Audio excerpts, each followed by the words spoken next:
Assalamualaikum warahmatullahi wabarakatuh. Perkenalkan, nama saya Putri Hasanah dengan NIM 20231132 dari Prodi Pendidikan IPA, Fakultas Matematika dan Ilmu Pengetahuan Alam, Universitas Negeri Padang.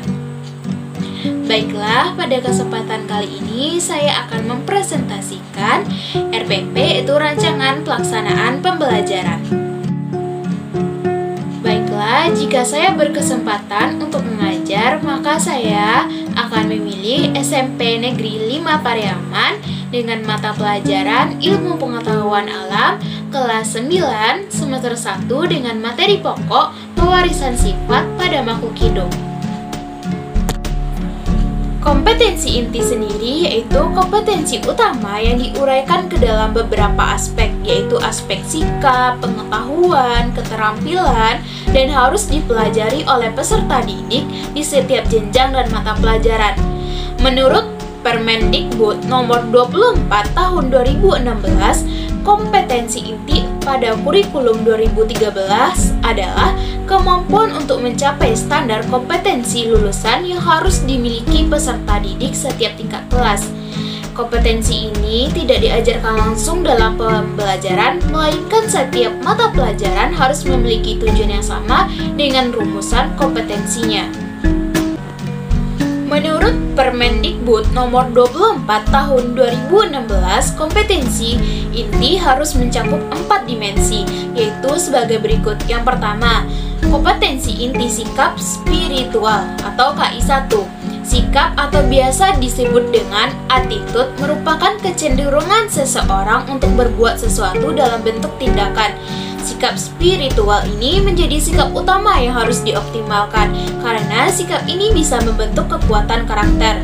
Itulah mengapa setiap pembelajaran seorang guru harus mampu mengarahkan peserta didiknya agar senantiasa menjadi individu yang dekat dengan ajaran agama. Misalnya bersedekah, takut mencontek, selalu berdoa, dan masih banyak lainnya. Yang kedua, kompetensi inti sikap sosial atau KI2. Sikap sosial berkaitan erat dengan kehidupan antar manusia. Artinya hubungan antar satu manusia dan manusia lain harus berpedoman pada sikap ini. Tujuan adanya sikap sosial ini adalah agar peserta didik bisa selalu menjaga hubungan baik antara sesama karena pada dasarnya manusia tidak bisa hidup sendiri tanpa melibatkan peran orang lain. Yang ketiga, kompetensi inti pengetahuan atau KI3. Pengetahuan adalah katalog sesuatu yang telah diketahui manusia. Cara untuk mendapatkan pengetahuan adalah dengan belajar baik secara formal, non-formal, maupun informal. Adapun dimensi pengetahuan menurut taksonomi Bloom adalah sebagai berikut, yaitu pengetahuan secara faktual. Pengetahuan faktual bisa didapatkan secara ilmiah melalui berbagai metode, misalnya pengamatan, penyelidikan, penelitian, dan sebagainya. Selanjutnya, pengetahuan secara konseptual. Pengetahuan ini lebih cenderung pada proses klasifikasi dan pengategorian, lalu akan dihasilkan suatu kesimpulan. Nah, yang ketiga, pengetahuan prosedural. Pengetahuan ini berisi kaidah-kaidah untuk melakukan sesuatu, misalnya teknik, metode, algoritma, dan sebagainya. Yang keempat, pengetahuan metakognitif. Pengetahuan ini memuat pengetahuan kognisi yang meliputi pengetahuan strategis, pengetahuan diri, dan sebagainya. Yang keempat, kompetensi inti keterampilan atau KI4.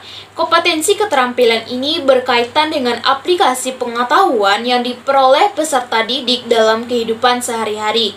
Oleh karena itu, kurikulum 2013 tidak hanya menuntut peserta didik untuk mahir teori, melainkan juga praktiknya. Tahapan-tahapan yang biasa digunakan untuk mengukur tingkat keterampilan peserta didik bisa diperoleh melalui kegiatan mengamati, menanya, mencoba, menalar, menyaji, dan mencipta. Adapun tujuan saya dalam menyusun RPP memilih pendekatan saintifik, yaitu pendekatan saintifik dalam pembelajaran diantaranya yaitu untuk meningkatkan kemampuan berpikir siswa, membentuk kemampuan dalam menyelesaikan masalah secara sistematik, menciptakan kondisi pembelajaran agar siswa merasa bahwa belajar merupakan suatu kebutuhan. Yang selanjutnya, melatih siswa dalam mengemukakan ide-ide, meningkatkan hasil belajar siswa, dan mengembangkan karakter siswa. Adapun langkah-langkah pendekatan saintifik dalam proses pembelajaran meliputi mengamati, menanya, mencoba, mengolah data atau informasi, dilanjutkan dengan menganalisis, menalar, menyimpulkan, menyajikan data atau informasi, menciptakan dan membentuk jaringan. Adapun tujuan saya memilih discovery learning adalah proses untuk memahami suatu konsep dari materi secara afektif dan mandiri untuk kemudian diperoleh suatu kesimpulan. Pada metode ini, guru tidak secara aktif menjelaskan materi pada peserta didik. Tugas guru hanya memberikan sejumlah pertanyaan berkaitan dengan materi. Selanjutnya, peserta didiklah yang harus menemukan, menyelidiki, dan menyimpulkan hasil temuannya sebagai modal untuk menjawab pertanyaan dari guru. Adapun tujuan saya memilih discovery learning yaitu memberikan kesempatan bagi peserta didik untuk terlibat secara aktif dalam proses pembelajaran, melatih peserta didik untuk berpikir secara sistematis dan ilmiah dalam menyelesaikan suatu permasalahan terkait materi. Yang selanjutnya, meningkatkan pola berpikir kritis bagi peserta didik, melatih peserta didik dalam menyusun strategi untuk meningkatkan pemahaman mereka terkait materi yang sedang diajarkan. Pada pertemuan 1, kita akan membahas tentang yang mana indikatornya mendeskripsikan molekul yang mendasari pewarisan sifat pada makhluk hidup. Dengan tujuan pembelajaran, peserta didik mampu mendeskripsikan molekul yang mendasari pewarisan sifat pada makhluk hidup. Yang kedua, menjelaskan struktur molekul DNA. Tujuan pembelajarannya, peserta didik mampu menjelaskan struktur molekul DNA. Pada pertemuan kedua, indikatornya menjelaskan hubungan antara kromosom, DNA, gen, RNA, dan karakteristik makhluk hidup. Yang kedua, mendeskripsikan peranan materi genetik dalam penentuan sifat. Adapun tujuan pembelajarannya yaitu peserta didik mampu menjelaskan hubungan antara kromosom, DNA, gen, RNA, dan karakteristik makhluk hidup. Peserta didik mampu mendeskripsikan peranan materi genetik dalam penentuan sifat. Adapun pada pertemuan ketiga, indikatornya mengemukakan hukum pewarisan sifat, mengidentifikasi cara persilangan sifat antara dua individu dengan satu dan dua sifat beda, persilangan monohibrid dan dihibrid. Tujuan pembelajaran yaitu peserta didik mampu mengemukakan hukum pewarisan sifat dan peserta didik mampu mengidentifikasi cara persilangan sifat antara dua individu dengan satu dan dua sifat yang berbeda, yaitu persilangan monohibrid dan dihibrid. Adapun pada pertemuan keempat, indikatornya yaitu menganalisis pewarisan kelainan sifat-sifat pada manusia. Tujuan pembelajarannya yaitu peserta didik mampu menganalisis pewarisan kelainan sifat-sifat pada manusia. Adapun pada pertemuan kelima, indikatornya yaitu menjelaskan penerapan pewarisan sifat dalam pemuliaan makhluk hidup.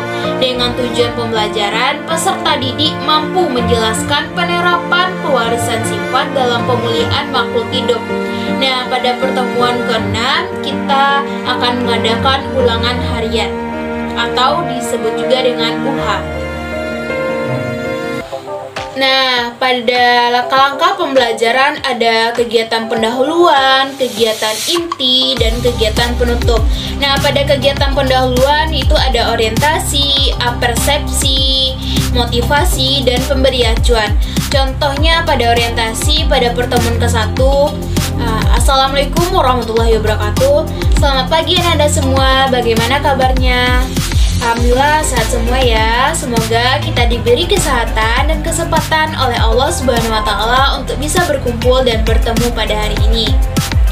Sebelum kita mulai pelajaran pada hari ini, alangkah lebih baiknya kita berdoa terlebih dahulu. Kepada ketua kelas silahkan untuk memimpin doa. Gimana, udah siap untuk mengikuti pelajaran IPA pada hari ini? Semua yang tidak berhubungan dengan pembelajaran kita hari ini mohon disimpan terlebih dahulu ya. Baik, Ibu akan cek kehadirannya dulu ya. Bagi yang namanya terpanggil, tolong angkat tangannya. Apersepsi. Ibu ingin bertanya, siapa di sini yang hidungnya mancung, pesek, atau sedang? Beragam-ragam ya bentuk hidung Ananda, ada yang pesek, mancung, serta sedang-sedang saja. Nah, kalau begitu menurut Ananda semua, apakah yang terjadi jika bentuk hidung semua temanmu sama? Coba Ananda amati teman yang sedang duduk di sebelah kiri dan kanan Ananda. Mengapa wajah temanmu itu berbeda antara teman yang satu dengan yang lainnya? Menurut Ananda semua, apa yang membuat perbedaan wajah satu dengan yang lainnya? Nah, benar sekali Ananda, karena adanya perbedaan materi genetik yaitu DNA dan RNA yang diwariskan dari orang tua. Nah, ayah akan mewariskan materi genetiknya melalui sel sperma, sedangkan ibu akan mewariskan materi genetiknya melalui sel ovum. Materi genetik dari ayah dan ibu akan bergabung melalui proses fertilisasi. Oleh karenanya, adanya penggabungan materi genetik inilah pada dirimu muncul beberapa ciri yang mirip dengan ayah dan beberapa ciri yang mirip dengan ibu. Motivasi. Nah, pada pertemuan ini kita akan banyak membahas tentang molekul-molekul yang mendasari pewarisan sifat. Dengan pembelajaran kali ini akan banyak pengetahuan yang akan kita dapatkan karena pada pembelajaran ini berhubung dengan kehidupan sehari-hari sehingga Ananda bisa memahaminya dengan mudah. Nantinya ibu akan membentuk kelompok dan memberi tugas. Siapa yang lebih dulu mempresentasikan hasil diskusinya ke depan, maka akan ibu kasih reward atau sejenis poin tambahan. Maka dari itu, ikuti pembelajaran dengan baik agar Ananda paham akan materi yang ibu sampaikan. Pemberian acuan. Baiklah Ananda semua, pada pembelajaran kali ini ibu akan membentuk kelompok, di mana kelompoknya sendiri yaitu teman sebangku Ananda. Tujuan ibu membentuk kelompok agar Ananda sekalian bisa berdiskusi dan mengamati perbedaan ciri fisik teman Ananda yang nantinya akan ibu tugaskan. Nah, kita akan masuk kepada kegiatan inti. Kegiatan inti yang pertama yaitu kegiatan literasi. Nah, sang guru memberikan sebuah gambaran seperti bentuk hidung, bentuk rambut, bentuk kuping telinga, bentuk wajah, bentuk tinggi badan, terus masuk ke dalam mengamati. Nah, Ananda semua pasti sudah tahu itu gambar apa saja yang ibu tayangkan. Nah, coba Ananda amati gambar tersebut. Apakah terdapat perbedaan satu dengan yang lainnya? Nah, benar sekali, itu gambar yang menunjukkan perbedaan sifat fisik pada manusia. Dimulai dari ada yang mancung dan pesek, ada yang memiliki kulit hitam, putih, sawo matang, dan lainnya. Ada yang memiliki wajah oval, panjang, segitiga, petak, dan lainnya. Ada yang mempunyai postur tubuh tinggi, pendek, serta gemuk, dan kurus. Dan ada yang memiliki bentuk telinga yang menempel serta jatuh. Nah, membaca itu kegiatan literasi ini dilakukan di rumah dan di sekolah dengan membaca materi dari buku paket atau buku-buku penunjang lain, dari internet atau materi yang berhubungan dengan pembelajaran hari ini. Menulis yaitu menulis hasil atau jawaban dari mengamati perbedaan fisik teman sebangku. Nah, kegiatan mendengar itu sang guru akan menyampaikan apa sih penyebab perbedaan karakteristik pada teman-temanmu. Nah, beragam-ragam ya jawaban Ananda. Ada yang menjawab karena orang tua mereka berbeda, karena aktivitas mereka berbeda, misalnya kayak suka olahraga yang berakibat tubuh menjadi tinggi, suka makan yang berakibat tubuh menjadi gemuk. Nah, karena DNA-nya yang berbeda atau karena gennya yang berbeda, itu semua betul dan termasuk kenapa perbedaan itu terjadi.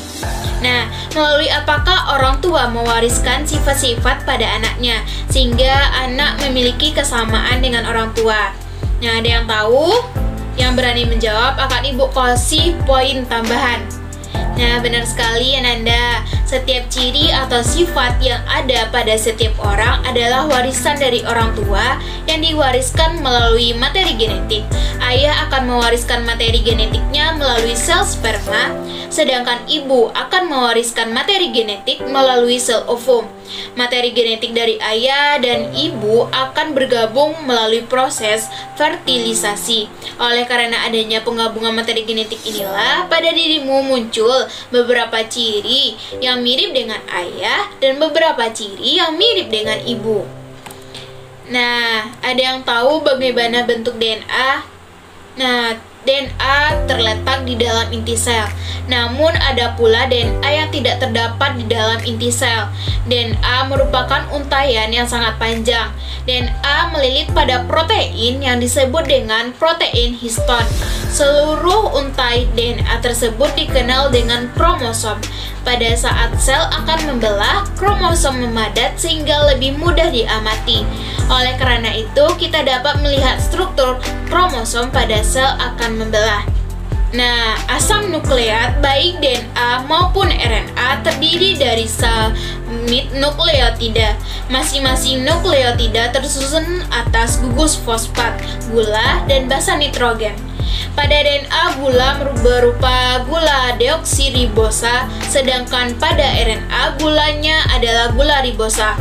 Nukleotida ini dapat dibagi menjadi struktur yang lebih kecil disebut nukleosida. Satu unit nukleosida tersusun atas gula dan basa nitrogen tanpa gugus fosfat. Nah, ada 4 senyawa basa nitrogen yang menyusun DNA, yaitu adenin yang selalu berpasangan dengan timin. Nah, serta guanin yang selalu berpasangan dengan sitosin. Basa nitrogen adenin dan guanin dikelompokkan dalam basa purin, sedangkan timin dan sitosin dikelompokkan dalam basa pirimidin. Pada RNA tidak terdapat basa nitrogen timin. Basa nitrogen timin ini pada RNA digantikan oleh basa nitrogen urasil. Nah, kegiatan menyimak itu penjelasan pengantar kegiatan secara garis besar atau global tentang materi pelajaran mengenai materi molekul yang mendasari pewarisan sifat. Contohnya seperti siswa ibu semuanya, jadi materi yang dapat kita tangkap pada pertemuan kali ini yaitu molekul yang berperan sebagai materi genetik adalah asam nukleat. Ada 2 macam asam nukleat yang berperan sebagai materi genetik yaitu DNA dan RNA. Pada suatu untaian DNA terdapat unit yang mempengaruhi sifat atau yang menentukan ciri setiap makhluk hidup yang disebut dengan gen. Nah, masuk ke pertanyaan atau identifikasi masalah. Guru memberikan kesempatan pada peserta didik untuk mengidentifikasi sebanyak mungkin pertanyaan yang berkaitan dengan gambar yang disajikan dan akan dijawab melalui kegiatan belajar. Contohnya mengajukan pertanyaan. Contoh beberapa pertanyaan yang mungkin akan muncul yaitu apa yang dimaksud dengan hereditas? Bagaimana sifat orang tua dapat diwariskan kepada keturunannya? Selanjutnya, apa saja sifat yang dapat diwariskan oleh orang tua kepada keturunannya? Selanjutnya, apakah ada kelainan atau penyakit yang disebabkan karena pewarisan sifat? Masuk ke dalam pengumpulan data. Nah, kegiatan literasinya pertama mengamati objek atau kejadian, yaitu mengamati dengan seksama materi genetik, struktur DNA dan RNA yang sedang dipelajari dalam bentuk gambar atau video atau slide presentasi yang disajikan dan mencoba menginterpretasikannya. Nah, contohnya, ibu akan menampilkan sebuah video. Supaya Anda lebih paham akan materi yang ibu ajarkan, silahkan disimak ya. Nah, masuk ke dalam membaca sumber lain selain buku teks. Nah, secara disiplin melakukan kegiatan literasi dengan mencari dan membaca berbagai referensi dari berbagai sumber guna menambah pengetahuan dan pemahaman tentang materi pewarisan sifat. Nah, setelah menyimak video yang ibu tampilkan, silahkan tarik kesimpulan dan selanjutnya ibu beri waktu 10 menit untuk membaca lagi materi struktur DNA dan RNA. masuk ke dalam kegiatan aktivitas, yaitu baiklah setelah Anda membaca mengenai materi tentang molekul yang mendasari pewarisan sifat, jika masih ada materi yang tidak Anda mengerti, Anda bisa menuliskannya di dalam buku catatan Anda masing-masing. Nah, masuk ke dalam wawancara atau tanya jawab dengan narasumber. Itu mengajukan pertanyaan berkaitan dengan materi molekul yang mendasari pewarisan sifat yang telah disusun dalam daftar pertanyaan kepada guru. Nah, untuk materi yang Anda tidak mengerti mengenai materi hari ini akan coba Ibu jawab nanti. Jika semua pertanyaan belum terjawab dan waktunya pelajaran kita sudah habis, maka silahkan menanyakannya kembali ke Ibu di jam pelajaran lain ya. Collaboration atau kerjasama itu kegiatan yang pertama mendiskusikan. Peserta didik dan guru secara bersama-sama membahas contoh dalam buku paket mengenai materi molekul yang mendasari pewarisan sifat. Tentunya untuk kegiatan diskusi bisa mendeskripsikan sifat teman sebangkunya sesuai dengan LKPD yang telah Ibu berikan. Kegiatan mengumpulkan informasi. Untuk setiap kelompok jangan lupa catat hasil diskusinya ya. Nanti akan dibacakan dan dikumpulkan ke depan. Untuk kegiatan mempresentasikan ulang, untuk setiap kelompok silahkan mempresentasikan hasil diskusinya ke depan kelas. Siapa yang maju lebih dulu maka akan mendapatkan nilai tambahan dari Ibu. Nah, untuk kegiatan saling tukar informasi, kelompok yang menyampaikan materi akan ditanggapi oleh kelompok lainnya yang mendengarkan. Tanggapan berupa tambahan materi, sanggahan, kritik, dan saran serta masukan dari peserta didik kelompok lainnya. Kegiatan pengolahan data yaitu berdiskusi tentang materi molekul yang mendasari pewarisan sifat. Mengolah informasi dari materi molekul yang mendasari pewarisan sifat yang sudah dikumpulkan dari hasil kegiatan atau pertemuan yang sebelumnya maupun hasil dari kegiatan mengamati dan kegiatan mengumpulkan informasi yang sedang berlangsung dengan bantuan pertanyaan-pertanyaan pada lembar kerja. Peserta didik mengerjakan beberapa soal mengenai materi molekul yang mendasari pewarisan sifat. Nah, masuk ke tahap pembuktian. Peserta didik mendiskusikan hasil pengamatannya dan verifikasi hasil pengamatannya dengan data-data atau teori pada sumber melalui kegiatan. Nah, contohnya kayak apakah yang dimaksud dengan hereditas manusia? Jawabannya itu pewarisan sifat atau hereditas merupakan penurunan sifat dari induk atau orang tua kepada keturunannya kepada anaknya. Nah, yang kedua, bagaimana bisa sifat orang tua dapat diwariskan kepada keturunannya? Sifat-sifat suatu makhluk hidup diwariskan melalui sel kelamin jantan dan sel kelamin betina. Bagian sel yang bertanggung jawab terhadap penurunan sifat ini terdapat di bagian inti sel atau nukleus. Nah, di dalam inti sel terdapat kromosom. Kromosom merupakan benang-benang halus yang berfungsi sebagai faktor pembawa sifat keturunan. Di dalam kromosom terdapat substansi pembawa sifat keturunan yang terdiri atas senyawa kimia yang disebut dengan gen. Nah, gen berfungsi sebagai penentu sifat-sifat suatu makhluk hidup. Kromosom dan gen inilah yang mengendalikan pewarisan sifat pada makhluk hidup. Nah, yang ketiga, apa saja sifat dari orang tua yang dapat diwariskan kepada keturunannya, seperti kemampuan menggulung lidah, lesung pipi, ibu jari dibengkokkan, rambut, tapak kaki, kuping telinga, warna iris mata, dan golongan darah.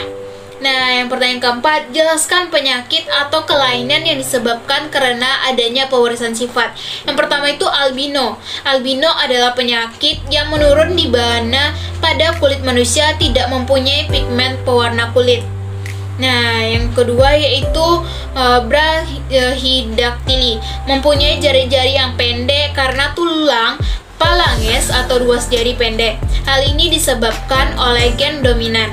Nah, polydactyly merupakan kelainan berupa kelainan jumlah jari tangan dan kaki. Kelainan ini diwariskan oleh gen autosom dominan.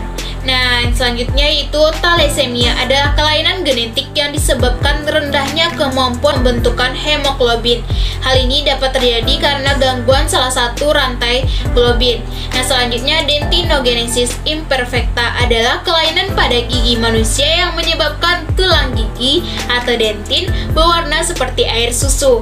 Nah, kelainan ini disebabkan oleh gen dominan DT, sedangkan keadaan normal diatur oleh gen DT. Kegiatan menarik kesimpulan. Nah, peserta didik berdiskusi untuk menyimpulkan, menyampaikan hasil diskusi tentang materi molekul yang mendasari pewarasan sifat berupa kesimpulan berdasarkan hasil analisis secara lisan, tertulis, atau media lainnya untuk mengembangkan sikap jujur, teliti, toleransi, kemampuan berpikir sistematis, mengungkapkan pendapat dengan sopan. Ayo, siapa yang mau mempresentasikan hasil diskusinya terlebih dahulu tanpa ibu tunjuk? Silakan maju ke depan ya. Maka akan mendapatkan poin tambahan dari ibu.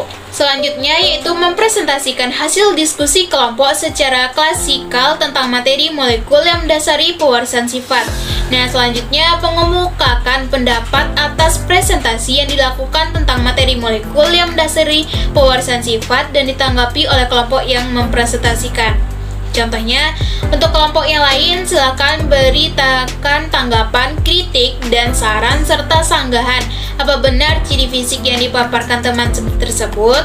Bertanya atas presentasi tentang molekul yang mendasari pewarasan sifat yang dilakukan dan peserta didik lain diberi kesempatan untuk menjawab. Nah, contohnya, jika ada yang tidak tahu, kok bisa seperti itu, Bu? Nah, silakan tanyakan ya. Jika nanti kelompok yang presentasi tidak bisa menjawab, maka akan Ibu lempar pertanyaannya ke audien atau ke kelompok lain dan silakan dijawab. Jika kelompok lain juga tidak bisa menjawab, maka Ibu akan menjelaskannya. Nah, selanjutnya itu masuk ke tahap kreativitas. Itu menyimpulkan tentang poin-poin penting yang muncul dalam kegiatan pembelajaran yang baru dilakukan berupa laporan hasil pengamatan secara tertulis.